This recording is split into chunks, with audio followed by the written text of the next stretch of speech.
जर कधी त्याने उठवलं नाही ना, गल्लीतले लोक आपल्याला उठवतात. हा, देवाचा हा उपकार आहे. दुसरा मुद्दा आहे संतांचे उपकार आहे. संतांचे काय उपकार? संतांनी आपल्याला वेळोवेळी जागवले. उठा जागे वारे आता, स्मरण करा पंढरीनाथ, भावे चरणी ठेवा माथा, चुकवी व्यथा जन्माचा. आता जागा रे भाई नो जागा, चोर निजले याना दोन्ही भागा. आता जागा रे भाई नो जागा, आता जागा रे भाई नो जागा. संतांनी वेळोवेळी आपल्याला जागवले. संतांचे फार उपकार आहेत दादा. संतांनी कोणाकोणाला जागवलं ऐका लक्ष देऊन. संतांनी मला वाटतं सज्जनाला जागवलं हे विशेष नाही, दुर्जनांना जागवलं. अहो तुम्हाला सांगू, मी घरात जर कधी दोन भाऊ असले, दीपक महाराज, मोठा भाऊ जर दारू पित असताना लहाना भाऊ त्याच्याशी बोलत नाही. का बोलत नाही? तो दारुड्याने व्यसनी दारू पितो तो, त्यामुळे बोलत नाही. सक्का भाऊ सख्या भावाशी बोलत नाही. अशा दारुड्याला सुद्धा संतांनी जागवले. मला वाटतं तुकडोजी महाराजांचे शब्द, थांब जरा दारूवाल्या हो,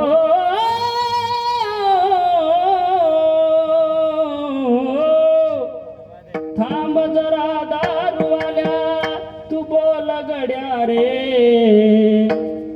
तू बोल गड्या रे, दारू सोड गड्या रे, बोल गड्या रे, दारू सोड गड्या रे. देवाने तुला जन्मया भारती दिला, भारती दिला. हो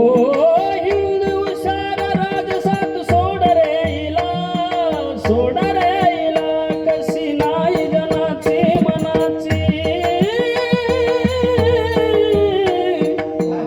कशी नाही जनाची मनाची लाज तुला रे. तू बोल गड्या रे, थांब गड्या रे, बोल गड्या रे, दारू सोड गड्या रे.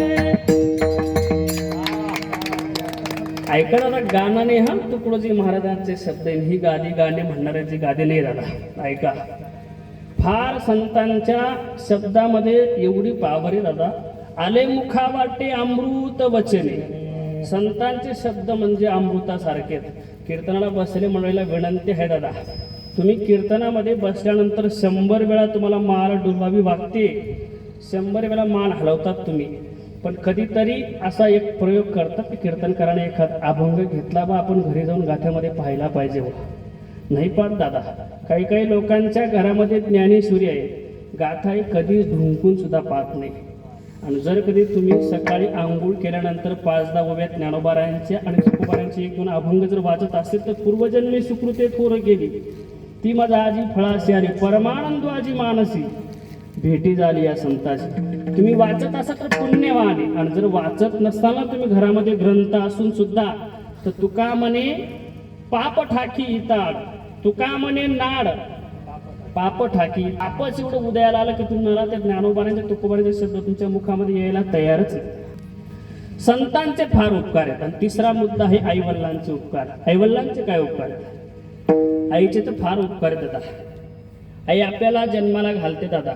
बरं, कधी विचार करते का आई आपल्याला या बाळाला 9 महिने वागवावं लागेल, हे वजन वागवावं लागेल, या मुलाला हे दूध पाजावं लागेल, आपलं सौंदर्य बिघडेल, कधी विचार करते? कधीच विचार करत नाही हा आई. अहो आईचे एवढे उपकार आहेत. आई थोर तुझे उपकार, 9 महिन्यानी 9 दिवसानी केले कृतार्थ जन्म देऊनी सार. आई थोर तुझे उपकार. आईचे फार उपकार आहेत दादा. तुम्हाला सांगू, आता जर कधी शहरातल्या मुलीच्या लग्नाला तयार झाले दीपक बाबा, तर ते अगोदर लग्नाच्या आधी असं लिहून घेतात की कागदावर, मी लग्नाला तयार आहे पण किमान मी 10 वर्ष मुलाची आई होणार नाही. का आई होणार नाही असं जेव्हा विचारलं तिला, तर ती म्हणते, जर कधी तुमच्या या कुलदीपकाला, या वंशाच्या कुलदीपकाला, त्या मुलाला जर मी जन्म दिला तर माझं सौंदर्य बिघडेल. म्हणजे सौंदर्य बिघडू नये म्हणून आताच्या काळातील मुली 10 वर्षे आई होत नाही. आणि एक कल्पना करा, आपल्या घरामध्ये जर कधी 2 वर्षे मुलगा झाला नाही तर आपली आई 10 देवांना नवस करते दादा. काय आईचे उपकार आहेत हा. आईसारखे उपकार नाही कोणी करू शकत दादा. आई जोपर्यंत आहे तोपर्यंतच आपल्याला म्हणजे किंमत कळत नाही दादा. जेव्हा जाते ना तेव्हा किंमत कळते. विजला हो नंदा दीप कसे जाऊ मी मंदिरी, सावळी ग माझी आई मला किती हो प्रेम दे. विजला हो नंदा दीप कसे जाऊ मी मंदिरी. आईचे फार उपकार आहेत दादा. किती उपकार आहेत ऐका. तुम्ही कधीच ऐकले नसेल अशा एका महात्म्याची घटना सांगते, गोष्ट सांगतो आईची मी. एका आईला एवढे दुःख सहन करते आपल्या जन्माला घालण्यासाठी, संस्कार देण्यासाठी किती कष्ट सहन करते ऐका. एका घरामध्ये एका बाईला 9 महिने 9 दिवस झाले. मागच दिवस भरले, घरामध्ये कोणीच नाही. सासू सासरेने पती कामाला गेलेला आहे. घरामध्ये बिना लग्नाची नणंद होती. तिला काही कळत नव्हतं बिचारीला. 9 महिने 9 दिवस झाले. अचानक पोट दुखायला लागलं. तिला बाळांतपणाच्या कळा यायला लागल्या. तिला जाणवतंय की आपण बाळांतीन होणार आहे. म्हटलं पण काय करावं आता, घरामध्ये कोणीच नाही. घरामध्ये बिना लग्नाची नणंद होती. तिला सांगितलं, अहो नणंदबाई जा, अहो ताई आपल्या गावातला वैद्यराजांना बोलून आणा. त्याला सांगा की माझ्या बहिणीचं पोट दुखतंय, माझ्या बहिणीचं बाळांतपणाच्या कळा येत आहेत, खूप यातना होत आहे, दुःख होत आहे, तुम्हाला लगेच बोलवलं असं सांगा तुम्ही. हातातलं काम सोडायला लावा. जेव्हा ती मुलगी धावतच गेली, वैद्यराजांना सांगितलं, अहो वैद्यराजा चला, माझ्या बहिणीला खूप त्रास होतोय म्हटले, चला लवकर. तुम्हाला लगेच बोलवलं. पण तो भविष्य वैद्यराजा सुद्धा भविष्यवाणी सुद्धा दादा. भविष्यकार होता. तो आधी जात असताना कोणत्याही मुलाला जन्माला घालत असताना तो आधी भविष्य पाहायचा महाराज. त्याने पंचांग पाहिलं आणि पंचांग पाहिलं, डोळ्याला त्याला धारा आल्या. धारा आल्या. त्या मुलीने विचारलं, बाबा का हो तुमच्या डोळ्यामध्ये असून काय? म्हटले, अगं बेटा तुझ्या वहिनीला आनंदाची गोष्ट आहे, मुलगा होणार आहे. मुलगा होणार आहे. तो घटना अशी आहे, जो मुलगा जन्माला येणार आहे तो 18 विश्व दारिद्र्य कपाळावर लिहून येणार आहे. भिकारी होणार आहे, तुमचं सगळं इस्टेट विकावं लागणार आहे. म्हटलं असं मुलगा होणार आहे ना. तिला खूप आनंद झाला. काय कळत होतं का? पळतच गेली वहिनीकडं, वहिनी रडू नका तुम्ही, तुमचं दुःख सहन करा तुम्ही. आनंदाची गोष्ट अशी तुम्हाला मुलगा होणार आहे. वैद्यराजाने सांगितलं तो मुलगा जन्माला येत असताना ही वेळ अशी म्हटली, या वेळेला तो मुलगा जर जन्माला तो भिकारी होणार म्हटली. आपल्याला भीक मागावं लागेल, आपलं सगळं इस्टेट विकावं लागेल. म्हटले असं. वैद्यराजा जेव्हा आले तेव्हा त्या बाईने विचारलं, म्हटले महाराज माझ्या नणंदबाईने हे सांगितलंय खरं आहे का? म्हटले हो खरं आहे. म्हटले बाबा वैद्यराजामुळे ह्या माझ्या मुलाचं प्रारब्ध बदलण्यासाठी मला काय करावं लागेल? त्या वैद्यराजांनी सांगितलं, दीपक महाराज किमान ताई शक्य नाही ती गोष्ट. आता किमान तुम्हाला 10 घंटे 10 तास तुम्हाला या बाळाला जन्म देता येणार नाही. आणि 10 तास जर कधी तुम्ही थांबले तरच या बाळाचं प्रारब्ध बदलेल. अहो एवढा त्रास होत होता. त्या आईने सांगितलं, त्या मातेने सांगितलं त्या वैद्यराजांना, बाबा अहो मला तुमची मुलगी समजा, लेक समजा, ती खुंटी ना, त्या खुंटीवर दोर टांगलेला आहे, तो दोराना माझ्या पायाला बांधा, पायाला बांधा, खुंटीला अडकवा, मला उलट वरती पाय करा, खाली डोकं करा, मला शीर्षासन करू दे. 10 तास थांबते मी माझ्या बाळासाठी. माझ्या बाळा जर भिकारी होत असेल ना माझं बाळ, तर मी त्याच्यासाठी कष्ट सहन करते. मी 10 तास थांबते. शक्य नाही ताई. नाही म्हटले, बाबा तुम्ही माझं ऐका, मी मला तुमची लेक समजा, मला मुलगी समजा, तुम्ही फक्त ते दोर आणा आणि मला तिथं टांगा म्हटले. आणि जेव्हा ते बाईला दादा दोर बांधून जेव्हा उलट टांगलं, वरती पाय खाली डोकं, 10 तास ती माऊली थांबली. आणि 10 तासाने जेव्हा तिचं दोर सोडलं, खाली उतरवलं दादा, बेशुद्ध झाली ती माऊली. त्या माऊलीने एका बाळाला जन्म दिला आणि त्या बाळाचं नाव आहे बिरबल. ही बिरबलाची कथा आहे दादा. हा बिरबलाच्या आईची. आई म्हटल्यानंतर आईसारखं उपकार नाही कोणी करू शकत दादा. किती उपकार आहे दादा. आई माझी मायेचा सागर दिला तिरे जीवनाला आकार. सोड दरवाजा.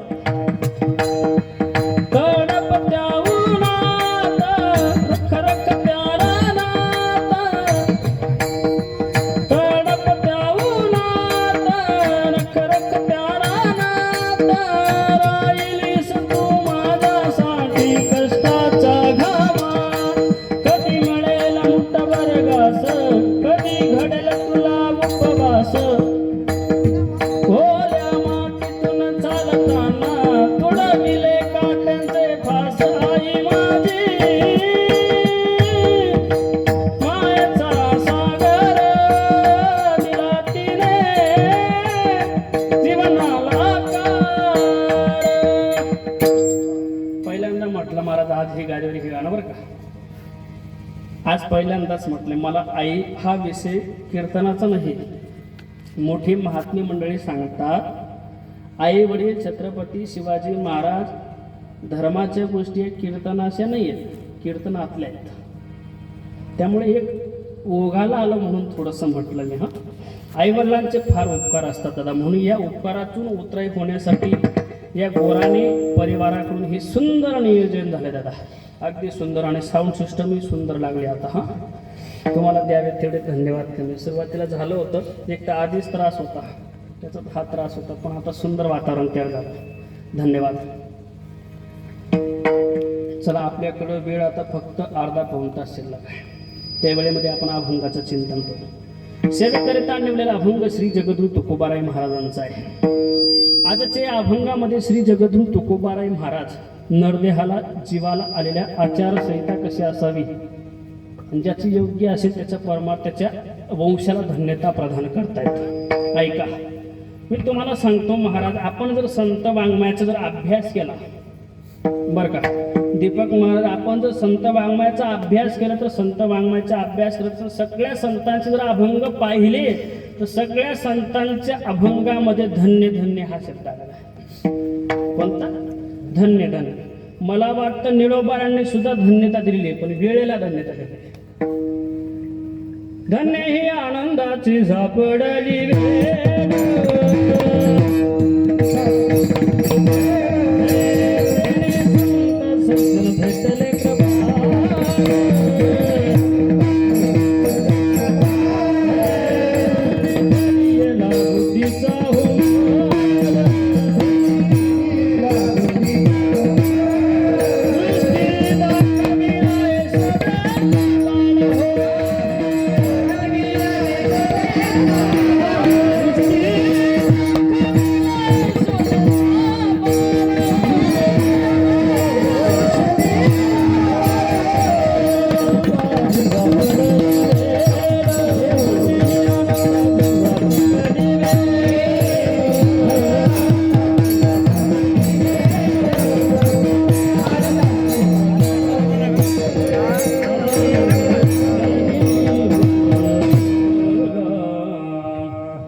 भेटले खरं तर कीर्तनाची सुरुवात कशी करावी हे कीर्तनाला ज्ञान असलं पाहिजे.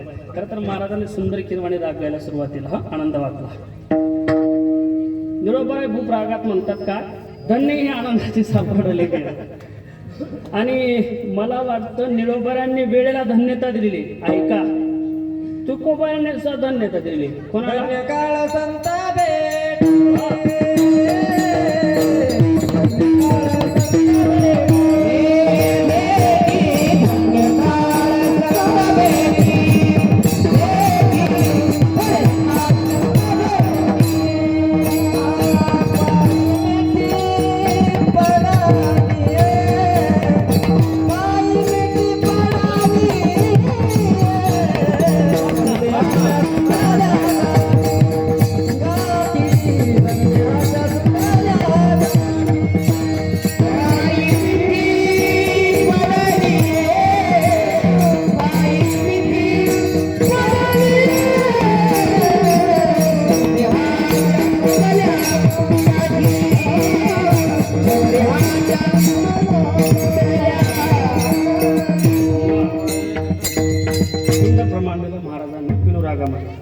धन्याच्या सुटल्या गाठी धन्य काळ सांत भेटी पायी मिठी पडली गो. धन्य काळ संत भेटी. तुकोबारांनी काळाला धन्यता दिली. अजून सांगू तुम्हाला, तुकोबारांनी एका विशिष्ट दिवसाला सुद्धा धन्यता दिली. धन्य दिवसाजी झाला सोनियाचा विकली वाचा राम नामे.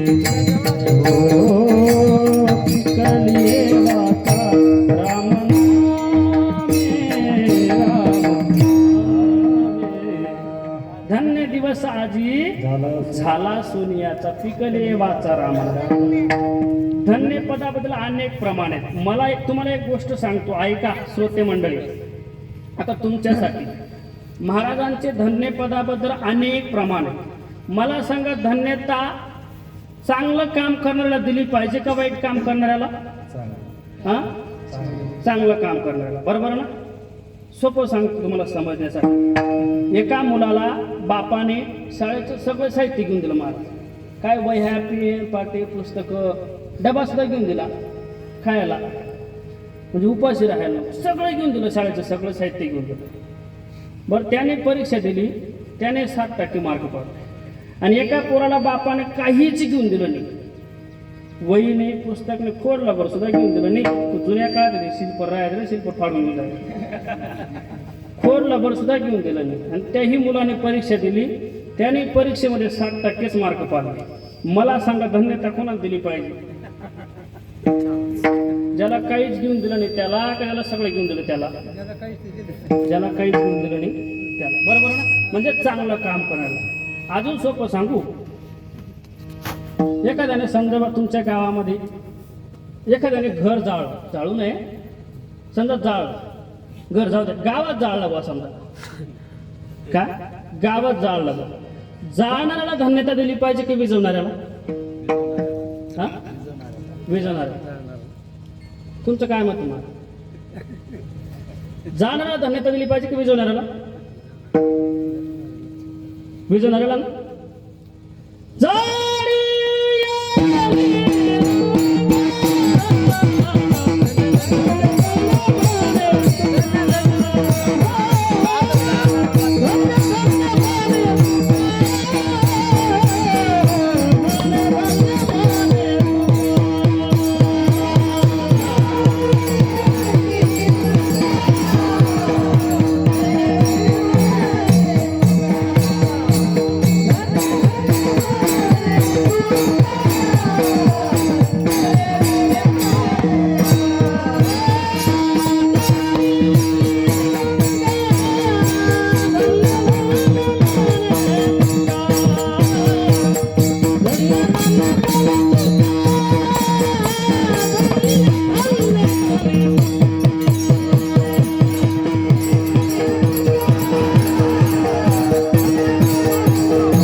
जाणाऱ्याला धन्यता दिली पाहिजे की विजवणाऱ्याला?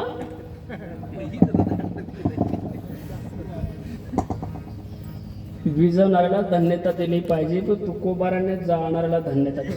ऐका, तुकोबारायांच्या परीक्षेला जर कधी एखादा महात्मा असेल, फार मोठ्या माळा घातल्या असेल, तुकोबाराच्या परीक्षेत जर उतरला नाही ना, तुकोबारा धन्यता देत नाही, कधीच नाही. तर तुकोबाराच्या परीक्षेला उतरला ना, कदाचित नास्तिक आहे तर धन्यता प्रदान करतात. अजून सांगू, मला वाटतं तुकोबारांनी गोकुळातील स्त्रियांना सुद्धा धन्यता दिली. वास्तविक त्या गवळणी, त्या अशा काही लोकांचं मत आहे महाराज बिचारी होत्या म्हणजे, बरं का. ऐका, तुकोबाराने त्या गोकुळातील स्त्रियांना सुद्धा धन्यता दिली. प्रमाण नंतर म्हणतो, थोडंसं चरित्र सांगा.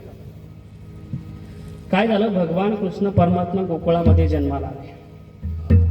आणि गोकुळामध्ये जन्माला आल्यानंतर सकाळी सकाळी यशोदा मातेच्या शेजारी विठ्ठला विठ्ठला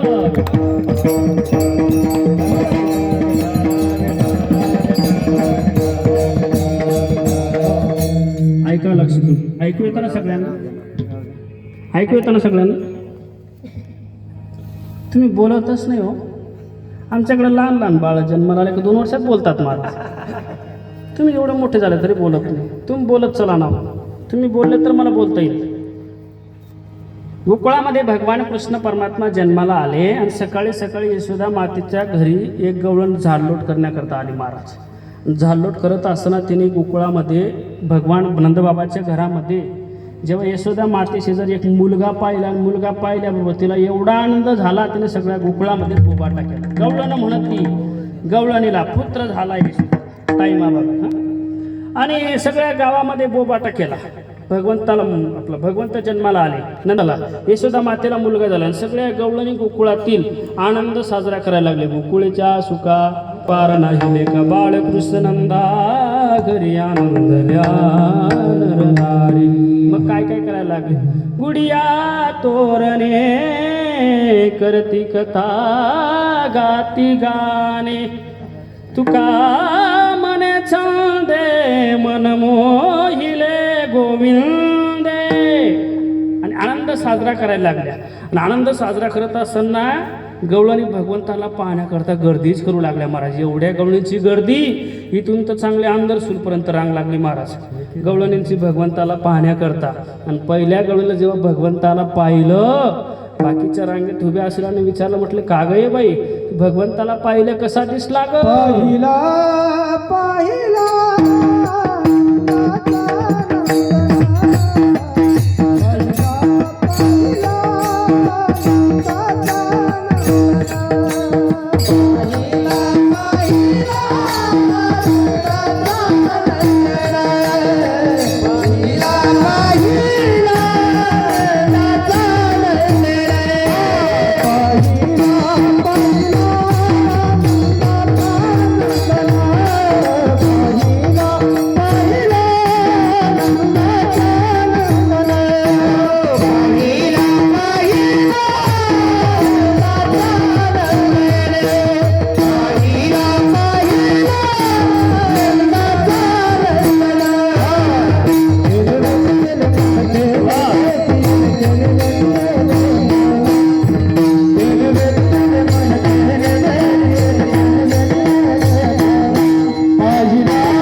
जेव्हा भगवंताला पहिल्या गवळीने पाहिलं आणि जेव्हा बाहेर आले ना तिने पाहिलं म्हटलं अगं मी त्या भगवंताला पाहिलं माझं मनच मोहून घेतलं त्याने.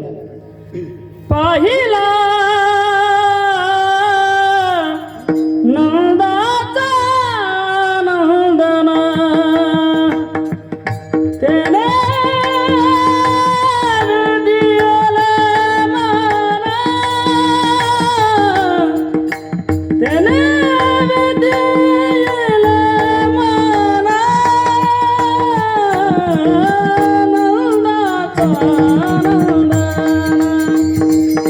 पहिला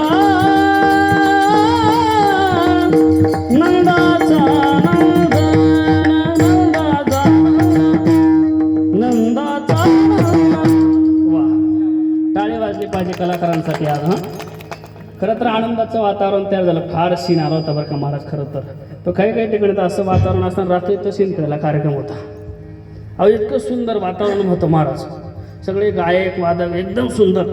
गायक बी रेलचे होते हो 10-15 गायक होते. मधलं असं एक प्रमाण देते महाराजांनी कसं दिलं आता तुम्ही दिलं असं मधलं प्रमाण एकाने दिलं नाही महाराज. मी त्या गावकऱ्यांना म्हटलं अहो मला हे सगळे खरं सगळं वातावरण तयार झालं एवढे गायक आहेत वादक आहेत साऊंड सिस्टम चांगले पण हे मधलं प्रमाण एक बी देत नाही हो मला या गोष्टीचा खेळ आहे म्हटलं. तर एका गायकाला असा राग आला महाराज बापू महाराज त्याला राग आला आणि त्याने जोरात प्रमाण दिलं नको खेद करू कोणत्या गोष्टीचा. तसं आता इथं वातावरण सुंदर आहे महाराज. वातावरण भेटत नाही बाबा. काय चालू होतं आपलं कीर्तन ना. पहिला नंदाचा नंदन. पहिल्या गवळीला पाहिलं तिने म्हणे अगं मी पाहिलं त्या भगवंताला माझं मनच मोहून घेतलं. दुसरीनं पाहिलं तिला विचारलं ती म्हणे कसं दिसलं सांगू. राजस सुकुमार मदनाचा पुतळा रविजसी कळालो परिया राजस सुकुमार मदनाचा पुतळा.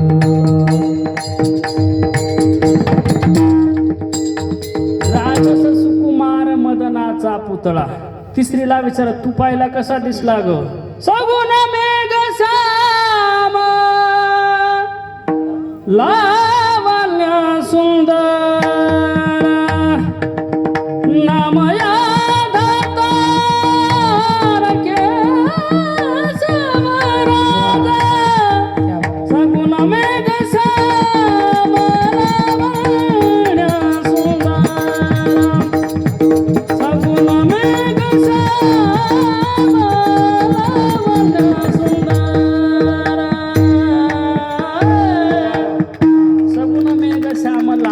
सुंदर तिने पाहिलं म्हटलं अरे एवढा सुंदर आहे किती सुंदर आहे चौथीला विचारलं अजून एक म्हणतो रुपे सावळे सुकुमार कानी कुंडले मकरा कानी कुंडले मकरा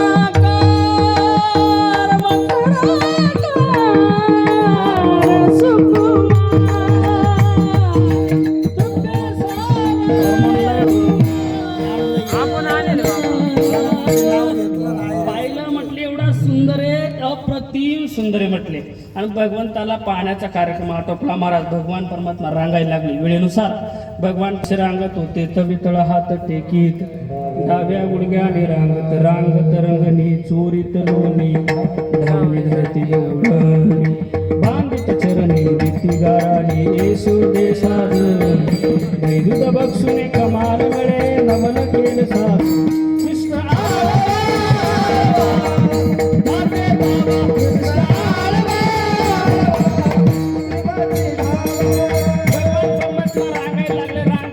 भगवान परमात्मा खोड्याही करायला लागले खोड्या करत असताना भगवान परमात्म्याचे अशी जुडदार होते ना एक वाकड्या होता एक बोबड्या होता एक त्रिप्या होता एक लंगड्या होता वाकडे बोबडे लोक होते दादा पण एवढे प्रेम करणारे होते ना किती प्रेम जीवीची या जीवा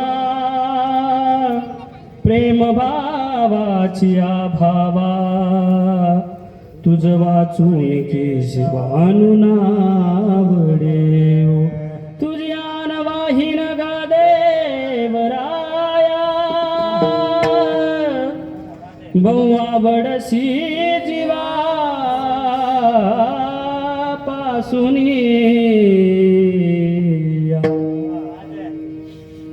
अहो एवढं प्रेम करणार होते दादा एक दिवशी तर बोबड्या रुसला महाराज वाकडे तरी पोरं प्रेम करणारे होते एक दिवशी बोबड्या रुसला भगवान परमात्म्यावर गोपाळांना विचारलं म्हटलं का रे गोपाळांनो बोबड्या का दिसत नाही रे म्हणले कृष्णा अरे तो बोबड्या तुझ्यावर रुसलाय तुझा राग आलाय म्हटलं येत नाही तू खेळायला येत नाही चोरी करायला येत नाही म्हणले बोलून आला गोपाळ बोलवायला गेले महाराज आला नाही बोबड्या आणि जेव्हा बोबड्या आला नाही गोपाळांनी बोलून संपूर्ण विश्वाचा मालक गुरु धावत गेला हो आणि मग बोलवायला लागलं आणि मग सांगितलं हे बोबड्या चालणार आहे कावर येत नाही रे तू बोबड्या म्हणे जाय बा कुतना न तू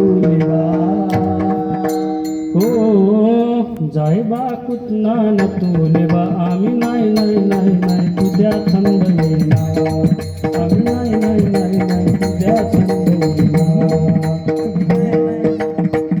कृष्णा अरे तू फार लबाल पलाक करतो म्हणे तुझ्या बरोबर येणारच नाही म्हणे बोबडा होता बोबडं बोलायला कृष्णा म्हणे अरे मी काय लबाड केला केला कृष्णा म्हणे अरे तुम्ही खेळायला घेऊन जातात मला अशीच यगदा ठगले तोला मिळून यमुना नदीवर गेलो लेवा सगळ्या पोलांनी आंघोळ्या केल्या मी पण आंघोळीला गेलो लेवा गसकून पडलो लेवा आम्ही नाही तुझ्या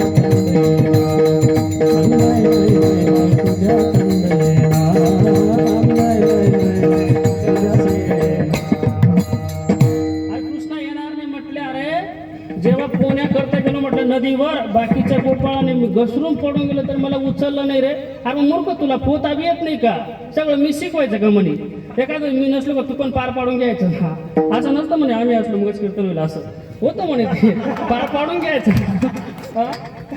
आता तू एकटा मग नुसतं माझ्या भरोश्यावर करतो म्हटलं नाही ना असं नाही करायचं करून घ्यायचं कधी काय बोली सांगता येत नाही बाबा तुला पोहता आलं पाहिजे ना रे कृष्णा म्हणे एवढंच नाही रे अजून एक फार राजकारण केली पोरांनी म्हटलं का अशीच एकदा थगले पोला मिळून माल्याच्या मल्यामध्ये गेलो लेबा, माल्याच्या मल्यामध्ये कवल्या कवल्या काकल्या होत्या, काकड्या हा, माल्याच्या मल्यामध्ये कवल्या कवल्या काकल्या होत्या, सगळ्या पोलांनी दोन दोन तोलल्या. मी काकली तोलायला गेलो लेबा, तिकडून आला माल्याचा मालक, माझ्याच चेंडीला धरला लेबा. आम्ही नाही तुझ्या संग, आम्ही नाही तुझ्या संग, नाही.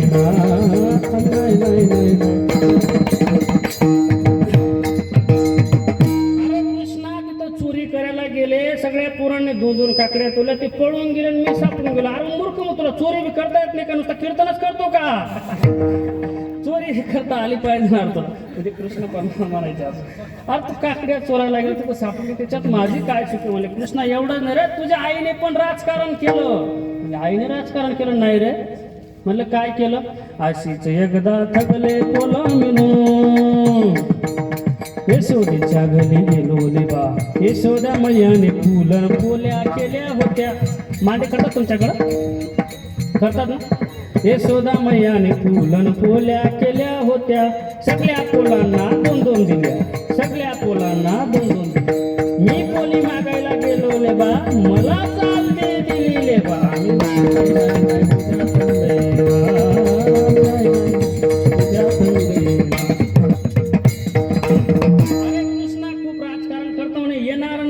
अहो संपूर्ण विश्वाच्या मालकाने उचलून घेतलं, दादा डोक्यावर घेतलं आणि घेऊन आला. एवढं प्रेम करत होता आणि एवढं प्रेम करणारा खोड्या करायला लागले, चोऱ्या करायला लागले. गोकुळातील सगळ्या गवळणी त्रस्त झाल्या. महाराज यशोदा माते शेजारी गेले. बाई तुझा लाडका काना तुलाच गोड वाटे, याच्या खोड्या किती सांग याच्या खोड्या किती सांगू ग, मई पत्र सिंधू वाटे. बाई तुला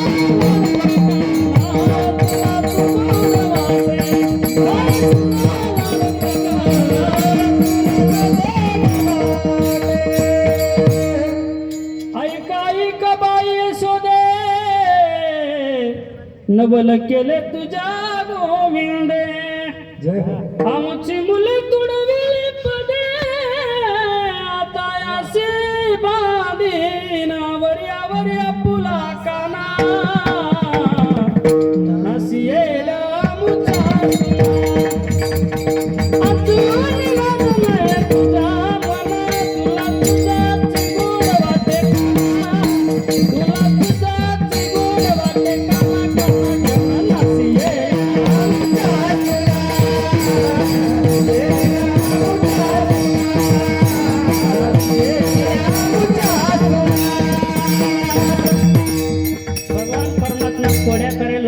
सगळ्या गवळणी गाराने आणायला लागले. यशोदा माता म्हणे कृष्णा अरे तू लहान नाही राहिला रे, लग्न झालं ना तुझं तरी सुधरत नाही. कारण अरे बरेच लग्न झालं सुधरून जातात ना, तू काय सुधरत नाही रे.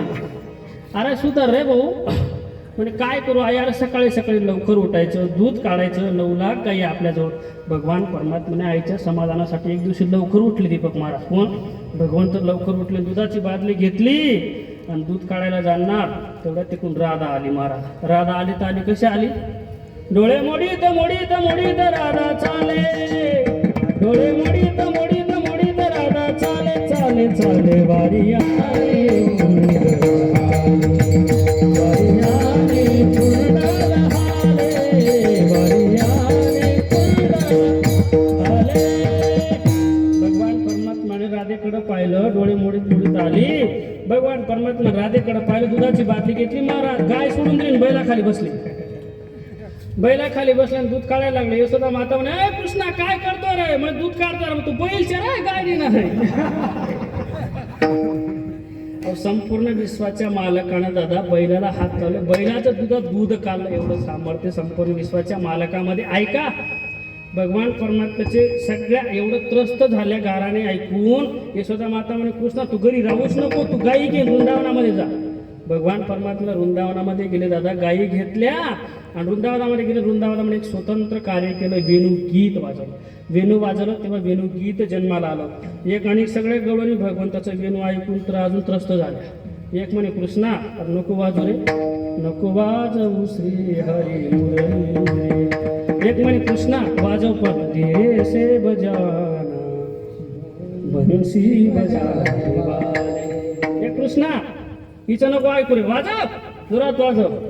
बंसरी बजाए गिरधारी, तुरी बंसरी लागो मुख प्यारी, तुरी बंसरी लागो मुख प्यारी, बंसरी बजाए गिरधारी.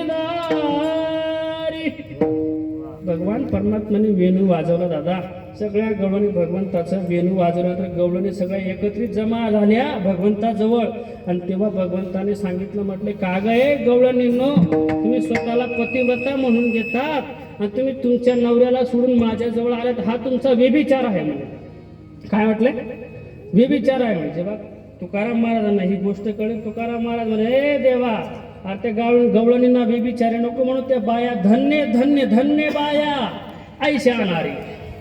धन्य पदाबद्दल विषय चालू आहे.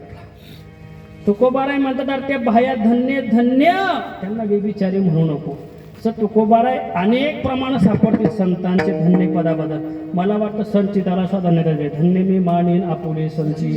अनेक प्रमाण सापडतील. माता पितेला धन्य माता पिता तयाची, गावाला सुद्धा धन्य ध्यान रत्नाची ते खा. अनेक प्रमाण सापडतील. पण ऐका, तुकोबाराय महाराज आजच्या अभंगामध्ये गावाला नाही, काळाला नाही, वेळेला नाही, धन्यता देतात ती वंशाला. अभंगाचं तुका म्हणे धन्य वंश प्राणनाथा. तुका म्हणे धन्य वंश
तुका म्हणणे वंश धन्य त्या नराचा, ऐसा निश्चयाचा मेरू झाला. तुकोबाराय महाराज नरदेहाला आलेल्या जीवाची आचारसंहिता योग्य असेल त्याच्या वंशाला धन्यता प्रदान करतात. एक ग्रस्त म्हणे, महाराज कोणाच्या वंशाला धन्यता? तुकोबाराय आंघोळी निर्देशन करतात. तुका म्हणे धन्य वंश त्या नराचा. तू ग्रस्त म्हणे महाराज असं मोगम नका सांगू, नेमकं सांगा कुणाचं वंश धन्य. तो श्रीमंत आहे त्याचा वंश धन्य का? जो देशमुख कुळामध्ये जन्माला त्याचा वंश धन्य का? ज्याचे सगळे पाठांतर आहे त्याचा वंश धन्य. कोणाचं वंश धन्य? तुकोबाराय म्हटले अरे फार ज्ञानी असेल त्याचं वंश धन्य नाही. वंश कुणाचा धन्य? त्याचं उत्तर महाराज अभंगाच्या पहिल्या चरणात सांगतात.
त्याचं कुणाचा अंश धन्य येऊन नरदेहा विचारावे सार.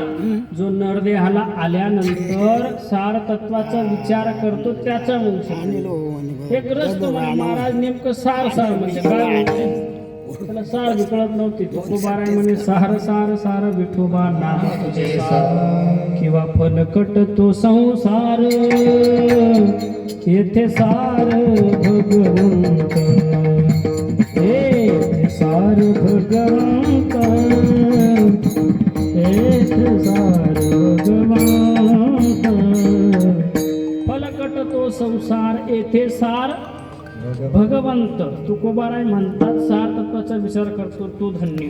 अजून काय? येऊन नरदेह विचारावे सार, धरावा पै धीर भजन मार्ग. परमार्थामध्ये धीर धरला पाहिजे.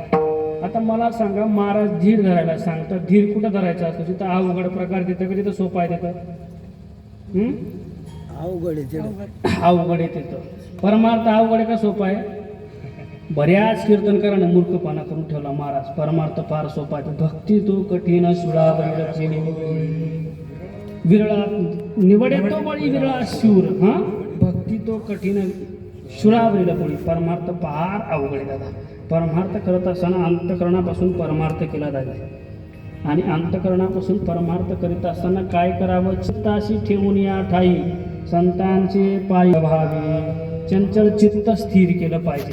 आपलं चित्त आहे ना दादा, भक्ती करत असताना शुद्ध झालं पाहिजे. शुद्ध झालं ना तर भगवान परमात्मा येऊन गोपाळ राही ते. तुका म्हणे चित्त करारे निर्मळ येऊन गोपाळ राहे ते.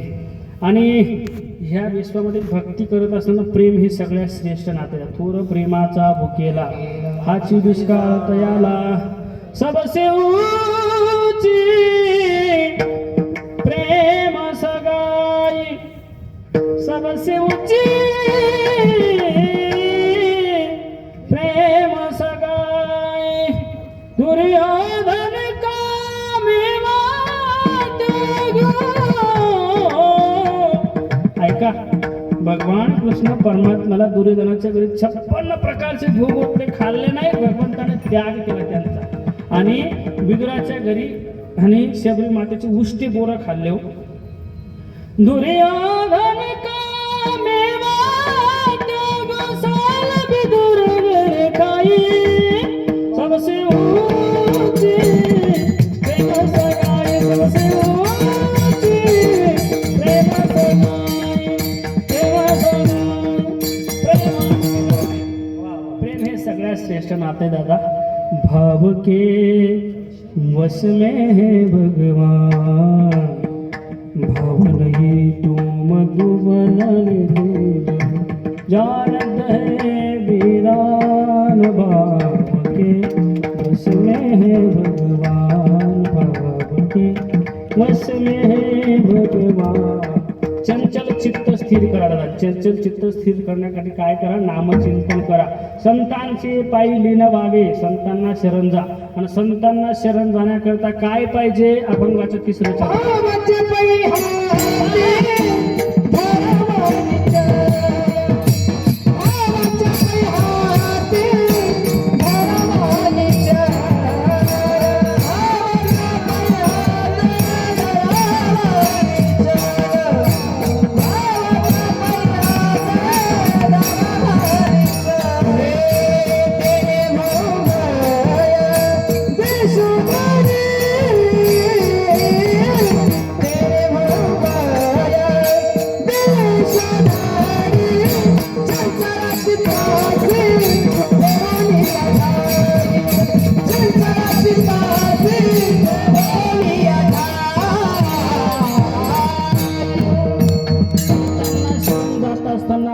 पाहिजे दादा. हा भाव हे सगळ्यात श्रेष्ठ नाते आहे दादा.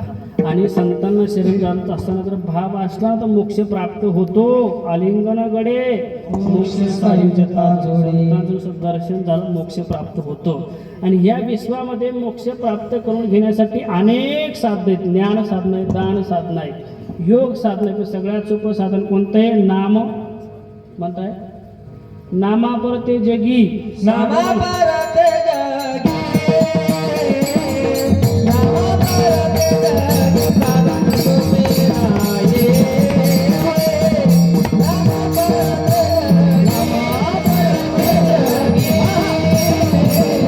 नामापरात जगी, साधन सोपे आहे. नामापरात जगी,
म्हणतात सगळ्यात सोपं साधन या विश्वामध्ये मोक्ष प्राप्त करून घेण्यासाठी नाम साधना आहे दादा. हा नामसंकीर्तन साधन पै सोपे, न लगे दंडन मुंडन, न लगे पंचांगी सगळे साधनं सोपे आहे. सगळे साधनं अवघड. तर सगळ्यात सोपं साधन काय आहे? नाम साधना.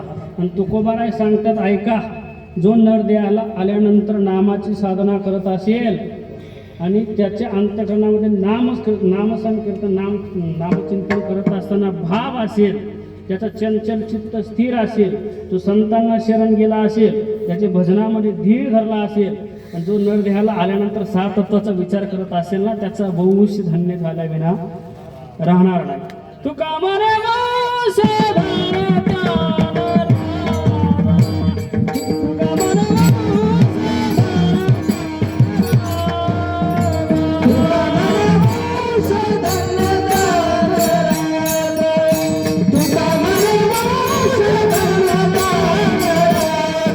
त्यानं तुका म्हणे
जिल्ह्यासाठी माझ्या बुद्धीचे दोष समजा.